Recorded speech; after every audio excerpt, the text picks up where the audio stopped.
Ta krof je kaj napuh. Ves lep na zunaj pa sladek. Znotraj pa brez marmelade. Mislim. S primerom krofa, ki sem ga jedel v kuhinji, sem želel pokazati enega glavnih 7 grehov napuh. Napuhnjen človek je torej tisti, ki je zagledan samega v sebe in drugega ne vidi. Rečemo po domače važanje. Napuh je tudi izvor in korenina vsega drugega greha, ki izhaja iz tega. Nasprotje napuha pa je, kaj mislite? Ponižnost. Kaj je zdaj ponižnost? Ponižnost ni neka pohlevna ovčka, ki se drži tako lepo v spuklast in da vsi po njemu tolčejo, ne vem kaj. Ponižnost je, da si prizemljen, da si zemeljski, da si realen, da sebe pogledaš v ogledalo in vidiš svoje dobre lastnosti in tudi slabe. In da se zaveš svojih dobrih lastnosti in da se zaveš tudi slabih stvari, kjer bi mogel delati. Ponižen človek je tisti, ki vidi tudi bližnjega in ima sebe rad enako kot bližnjega in Boga ljubi. Zgled ponižnosti so nam otroci. Otrok je ponižen. On ni zvit, on ni preračunljiv, on ne gleda na sebe v smislu zato, da bo drugega potunkal, ampak otrok je otrok. Preprost, iskren, nedolžen, nepokvarjen. Ko sem postal duhovnik, sem doma naredil ogromno svetomašo, novo mašo. Povabil celo vas, vse okoli mene skakalo in počutil sem se kot objekt poželenja. In sem se bal za to mojo ponižnost, da bom postal vzvišen. In sem to povedal mojemu mentorju, duhovniku, in on rekel, veš kaj, takole naredi.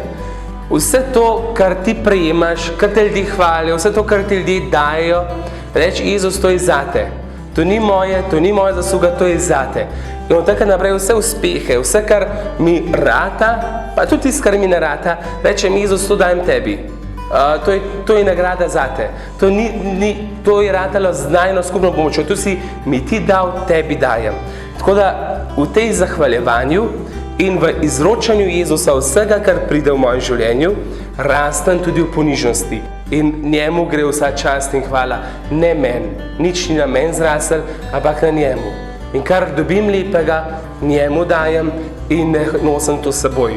Nositi vse stvari s sabo je včasih zelo težko in ni tako enostavno. In biti vase zagledan je zelo težko in je breme, si zasužnjen, ker se vrtiš skozi okrog samega sebe. Če daš pa to Jezusu, on že ve, pa s tem naredi. Jaz pa ostanem svoboden, njegov služabnik. To je čar. Nazadnje, Jezus je bil silno ponižen. On kot Bog, ki je vladar sveta, ki je kralj, je prišel na svet, se spustil na človekovo raven, živel kot človek, trpel kot človek, umrl kot človek, še več, kot Bog se je spustil celo v grob. A ni to zame ene največje ponižnosti, samo zato, da je nas skupaj dvignil. Ponižnost je vedno nekaj, kar je povezano z ljubeznijo, ker ti ljubiš, si zraven tudi ponižen, pa ne ljubiš zaradi sebe, ampak zaradi bližnjega, ker imaš njega rad, ker te Boga dobivaš to moč. Še ena stvar, kako rataš ponižen, enostavno, delaš dobro drugemu in tako se počasi učiš ponižnosti. Recimo tukaj za mano je tabernakelj. Na tabernaklu vidimo podobo pelikana, okrog njega so mladički. To je starodavna krščanska podoba za Jezusa Kristusa. Namreč izročilo pravi, da je pelikan sposoben, če nima hrane za mladičke, s svojim ostrim kljunom predreti svoje telo in iz sebe hraniti mladičke. In to dela ponižen človek. Ponižen človek je sposoben iz sebe jemati in drugim dajati. Napuhnjen človek tega ni sposoben.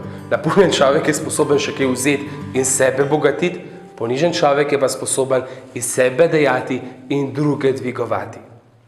Toliko za letošnje postno razmišljanje. Sem vesel, da ste prisluhnili temu Del Jezusa video in želim, da podelite naprej. Bodimo krotki in iz srca ponižni.